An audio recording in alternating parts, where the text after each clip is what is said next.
Evet, selamünaleyküm arkadaşlar. Yine Mescid-i Nebevi'nin avlusundayız. Hemen ileride bir mescit var.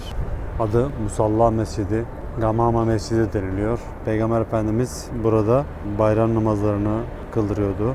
Bazen yağmur duası için kullanılan bu cami, Medine'ye gelen kafirlerin konaklandığı yerin bir bölümü aslında. Burada Peygamber Efendimiz'i hepimizin bildiği gibi bir bulut takip ediyordu. Peygamber Efendimiz Mescid-i Nebevi'deki evinden çıktığı zaman buranın üzerindeki bulut Peygamber Efendimiz'i gelip takip ediyordu. Peygamber Efendimiz hayatı boyunca hiç gölgesi olmamıştır. Çünkü onun gölgesine bile basmak çok büyük saygısızlık. Onun için bulut Peygamber Efendimiz yaşadığı süre boyunca onu takip ederek onun bir nevi gölgesini, onu bir nevi takip etmiş. Hiçbir şekilde hem sıcakta bunalttırmamış hem de yani bir şekilde Allah Peygamber Efendimiz'in sevdiği için böyle bir bulut görevlendirmiş. Bulut dediğim gibi burada duruyordu. Bulut zamanla Peygamber Efendimiz'in vefatından sonra bulut yavaş yavaş küçülerek tamamen kayboldu. Bu cami hakkında da ilk aslında mescit haline getiren Medine valisi Ömer bin Abdülaziz. Daha sonra Sultan Abdülmecit tarafından tekrar yenilenmiş bu cami. Daha en sonda Sultan Hamid döneminde de yine bir onarım geçirmiş ki hatta şurada bir yerde bir kitabesi vardı şurada. Kitabe bu ama bir yerde daha Tuğra vardı ya da diğer camide de olabilir. Evet, giriş şu ama şu an maalesef kapalı. Yatsı namazından sonra burası kapanıyormuş. Evet, burası böyle bir güzel mescit. Musalla Mescidi, Gamama Mescidi'nin hemen 50 metre ilerisinde bir mescit daha var. Burası Hazreti Ebubekir Mescidi diye anılıyor. Burası Hazreti Ebubekir'in halifeliği döneminde bayram namazı kıldırmasıyla başlayan bir mescit. Mescidin ilk inşaatı Ömer bin Abdülaziz tarafından yapılmış. 1838'de ise kim tarafından yenilenmiş? Sultan II. Mahmut tarafından yenilenmiş. Hemen zaten şurada Sultan II. Mahmud'un bir tuğrası var ve altında kitabesi var. Hicri 1204 böyle güzel bir mescit. Hz. Ebubekir halifeliği sırasında bu mescitte dediğim gibi bayram namazı kılırmış. Peygamber Efendimizin de burada bayram namazı kılırmış. Bu özel durum Hz. Ebubekir'in adıyla anılmasını sağlamış. Tabii bütün halifelerin mescitleri vardı. Burası 1990 yılında bir tamirattan geçirilmiş. Her nasıl olduysa yıkmamışlar. İlginç. Evet, çok güzel, çok şirin, çok tatlı. Bu yeri bu mescidi daha görmeden minaresinden ve mimarisinden Osmanlı'nın buraya el attığını anlamışım zaten. Gerçekten Osmanlı mimarisini temsil eden bir yapı. Yani gerçekten çok tatlı, çok güzel, çok harika bir mescit. Böyle mescitleri görmek burada bizi gerçekten mutlu ediyor. Evet arkadaşlar, burası da Mescid-i Ali diye geçiyor. Peygamber Efendimiz çeşitli yerlerde bayram namazı kıldırdığı yerlerden biridir. Bu mescid özellikle Hz. Ali halifeliğinde bayram namazı kıldırdığı yerdir. Yani Hz. Ali halifeyken burada namaz kıldırmış. Osmanlı döneminde ait bir yapıymış şu anki yapı. Ama yine 1990 yılında bir restore edilip mimarisi biraz daha Çoğut mimarisine benzetilmiş. Evet, orası da hemen diğer mescitlere çok yakın bir yer. Hemen karşıda az önce gösterdiğim Hazreti Ebubekir'in ve Gamame Mescidi'nin olduğu yere çok yakın. Hemen şu aradan geçtiğimiz zaman şu karşıdaki Gamame Mescidi, şurası karşısı. Burası da Hazreti Ebubekir'in mescidi. Burası da Hazreti Ali Mescidi. Hepsi birbirine çok yakın. Dediğim gibi bütün halifelerin namaz kıldırdığı bir mescit mevcut. Hazreti Osman'ın da var. İnşallah onu da göreceğiz. Evet, Medine geceleri daha da harika oluyor. Gündüz 40 dereceydi. Bayağı bir zorluk çektik. Şu an 29 derece. Hava daha güzel ama her çivilerin sonunda güzel bir manzara görüyoruz her zaman olduğu gibi. Burası böyle aslında çok kutsal bir alan. Yani Mescid-i Nebevi hemen şurada görüyorsunuz minaresi. Burada bir otel var. Buralar komple olduğu gibi otel. Şöyle Hz. Ebubekir'in evinin arkası otel. Buralar otel. Hazreti Ali'nin mescidinin olduğu yer otel arkası. Hepsi otel. Yani buralarda bir zamanlar pazar kurulmuş buralarda, yani mescidin yakınlarında. Ama burada hep sahabelerin evleri vardı. Yani daha önceki videoda gösterdim. Peygamber Efendimizin devesinin çöktüğü yer hemen burada. Orada kim vardı? Ebu Eyyub el-Ensari Hazretleri'nin evi vardı. Yani Peygamber Efendimizin şu anki meftun bulunduğu yere, yani o zamanlarki Hazreti Ayşe'nin evine o kadar yakındı ki belki 20 metre 30 metreydi. Yani orada şu an sadece havalandırma hocası var. Başka bir şey yok. Yani şu an yürüdüğümüz, bastığımız bu topraklarda ya da bu zeminin altında kim bilir zamanında hangi ashabın, hangi güzide sahabenin evi vardı kim bilir. Şu an hiçbirisi yok. Şu an geçtiğimiz yer altı otopark. Gece Mescid-i Nebevi daha da güzel görünüyor. Şöyle genel bir görüntüyü alalım. Burası çıkış kapısı. En sonu da hemen selamlama kapısı var. Bağlı selam kapısı. Burası şu an dış avludayız.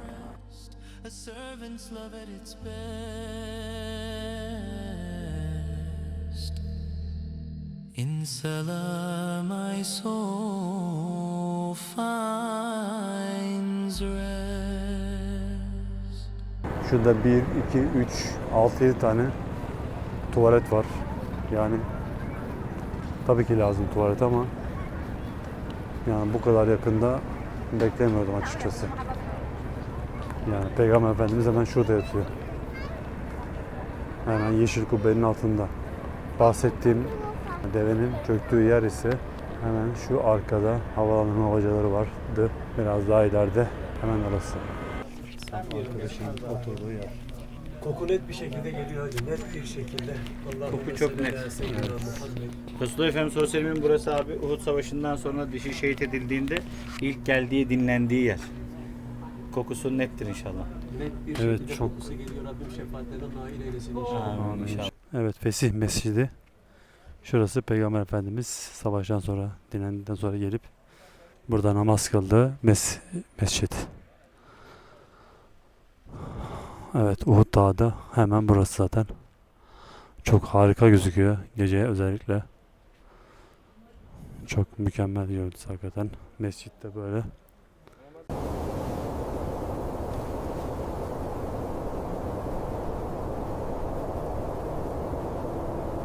Uhud'a geldik. Secde mağarasına çıkacağız. Motoru şuraya park ettik. Çok gözükmüyor ama şu beyazlı keltoş arkadaşın olduğu yerdeyiz. Motor burada. Çıkacağımız yerde şu aydınlık görülen yer, parmağımın olduğu yer secde mağarasıymış. Şimdi çıkacağız inşallah oraya. Hadi bakalım. Ne diyor? Seni diyor çok rahat. Evet, şimdi secde mağarasına doğru çıkıyoruz gece.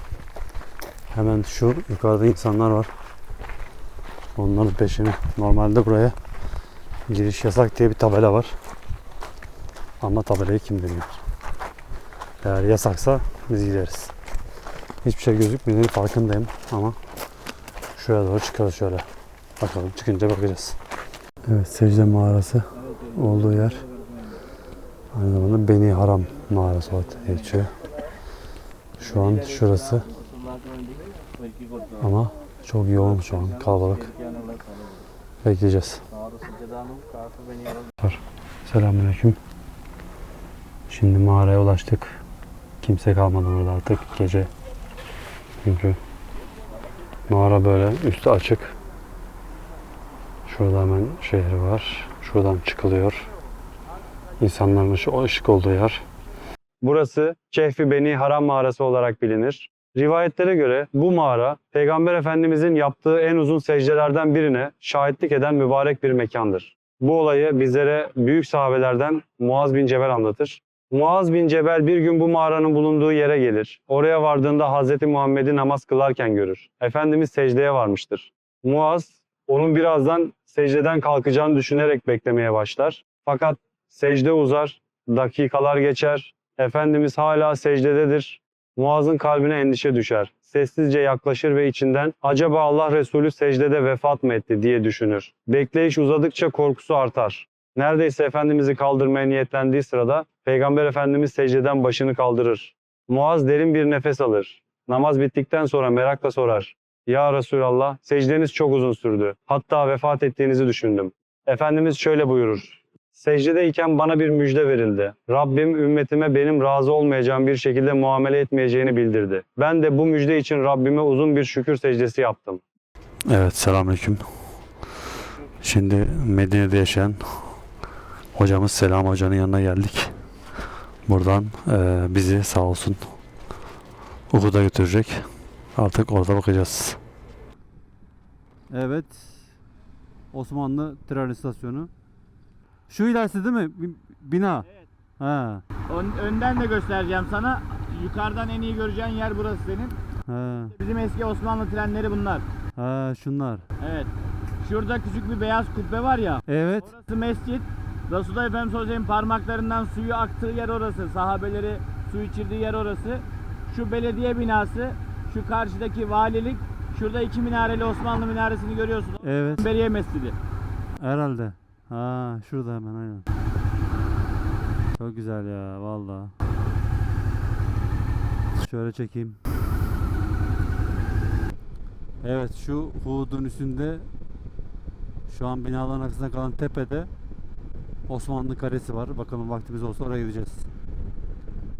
Uhud'a geldik şu anda, az kaldı. Hemen bak şurada.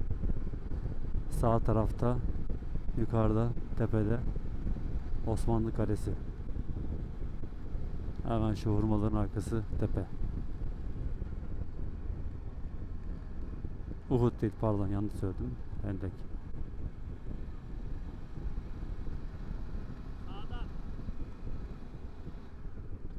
Evet, tepe burası. Hendek Savaşı'nın olduğu bölgede bu olan. Şöyle bir duralım. Müsait mi? Şöyle döneyim. Reis. Göstereyim ben sana şimdi. Gidelim dediğin yerlere gidelim. Şu küçük olan mescit, Yukarıdaki. yukarıdaki Selman-ı Farisi Fesih Mescidi. Fetih Mescidi orası. Efendimiz sallallahu aleyhi ve sellemin çadırını kurduğu, savaş boyunca yönettiği yer orası. Hendek şu asfaltın olduğu yer. İçeri tarafta kaldı sahabe 40 gün boyunca. Osmanlı'nın yaptığı o kaleler yukarıda.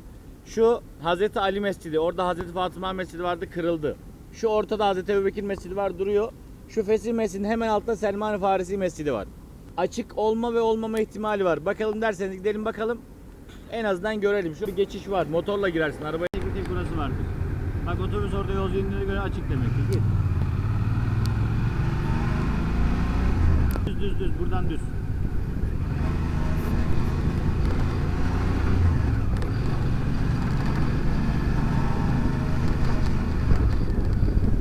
Evet, yukarısı açık, çok güzel. Reis, şu arabaların arasına motoru bırakalım. Ha, böyle sizin yere böyle.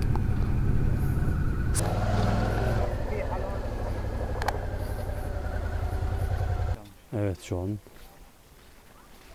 Hendek Savaşı'nda Peygamber Efendimiz'in çadırını kurduğu mescide doğru, Fetih Mescidi'ne gidiyoruz. Burada 5 şehit sahabe var içeride. Bir tanesinin yeri belliydi galiba sanki. Şu belli abi, bak şurada. Ortada. Oradaki kimdi tam bir okumuştum İsmini sanki bilmiyorum. ama. Burada peki şehitler belli mi? Yok. Yazmıyor ismi burada. Hemen bakayım ya. Fetih Mescidi. Evet, Fetih Mescidi. Abdülhamit Han Hazretleri'nin koyduğu bekçiler orada duruyorlardı. Askerler. Askerlerin gözcü kulesiydi orası. Ha, sağda gözüküyor değil mi? Şey değil, kale gibi değil. Evet, şurası da. Hemen şu ön altımızda 5 tane şehitin olduğu Hendek Şehitliği burası. Şu altımız. Şurası Hazreti Ebubekir Mescidi. Yıkıldı. Şu ilerideki Şu mi? ilerideki yıkılan yer. Bu Evet. sahabeden Selman-ı Farisi'nin mescidi. Şu tadilattaki olan Ömer bin Hattab Mescidi. Şu karşıda küçük olan Hazreti Ali, Şu. Ali bin Ebi Talib Yukarı Mescidi. tepedeki. Evet, onun altında şurada temizlenmiş. Orada Fatıma Zehra annemizin mescidi vardı. Şurası Abdülhamit Han Hazretleri'nin yaptırmış olduğu bir kaledir. Gözcü kulesi vardı orada. Bekçiler bekliyordu, sahabeler. Bu da yeni yapılan Hendek Mescidi. Burası da Efendimizin çadırını kurduğu, konakladığı Fetih Mescidi.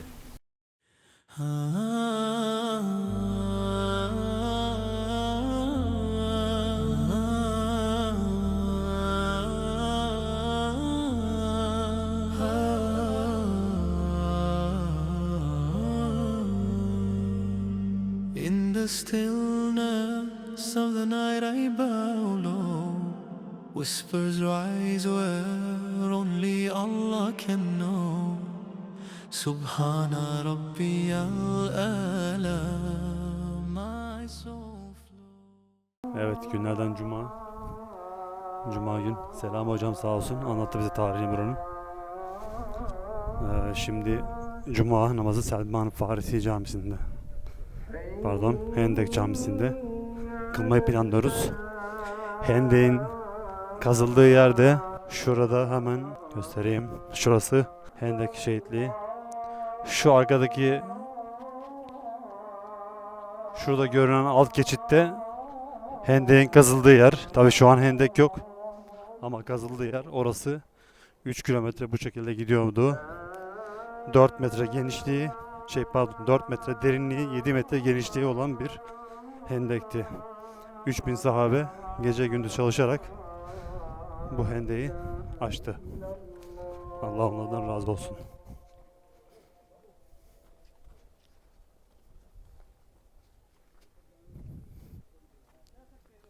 Evet, Selman-ı Farisi Mescidi.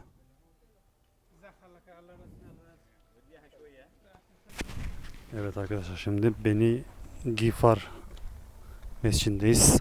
Osmanlı döneminden kalma Peygamber Efendimizin namaz kıldığı yerlerden birisi.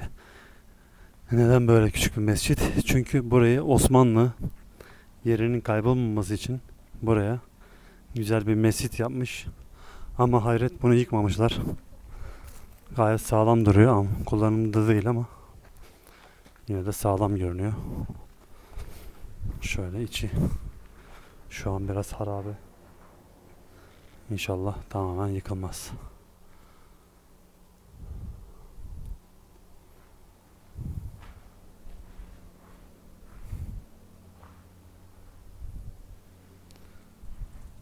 Kıble bu taraf değil mi? Mihrap olduğu yer şurası galiba. Evet. Bu da bizim Osmanlıların Son gece banisi yaptı Osman. Osman. Deja. Biraz sıkıntılı bir yol. Motor çıkmadı. Yürüyoruz şu anda. Burası Hendek'i tepeden gören bir yer. Şimdi bakıyoruz, burada Osmanlı Kalesi vardı idi. Bakalım onu görebileceğiz mi?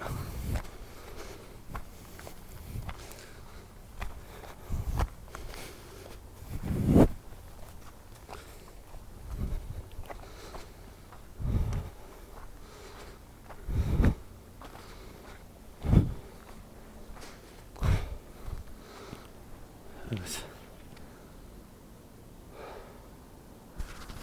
Orada nasıl kaldı? O şu dağın diğer tarafına kaldı.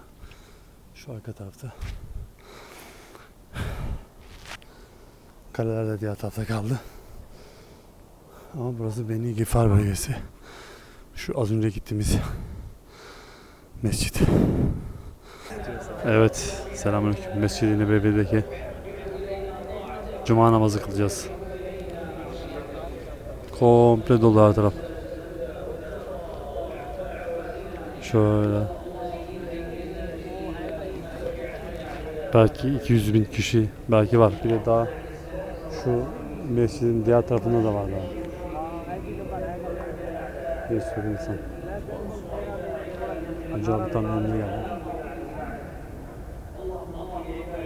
Hacı abi.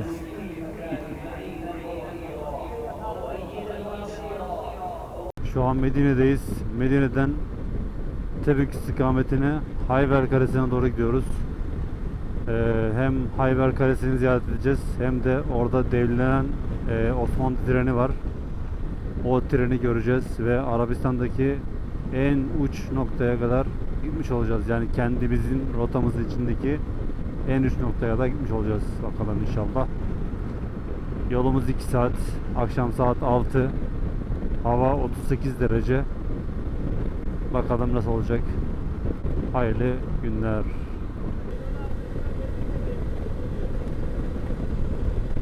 Evet, Tebük yolundayız. Hayber'e doğru gidiyoruz. Hayber Kalesi'ne doğru. Akşam hava karardı. Ama çok güzel bir manzara var. Güneş daha yeni battı. Güneşin ışığı hala dünyamızı aydınlatmaya devam ediyor.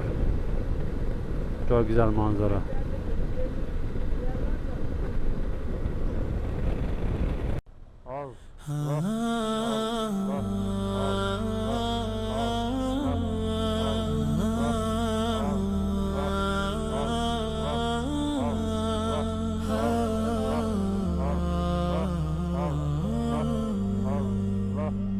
In the stillness of the night I bow low. Whispers rise where only Allah can know. Subhana Rabbi al-Ala, my soul flows. Allahu Akbar, hearts alive. In sujud we leave the world behind. Ya Allah, light my mind. Ya Allah, light my mind. Every step to prayer, my heart's door swings wide. A path of peace where I confide. Your mercy endless like the tide. Ya Allah, hear my plea between you and me. Allahu Akbar, hearts alive. In sujud we leave the world behind. Ya Allah, light my mind. The earth feels warm, my forehead pressed, a servant's love at its best.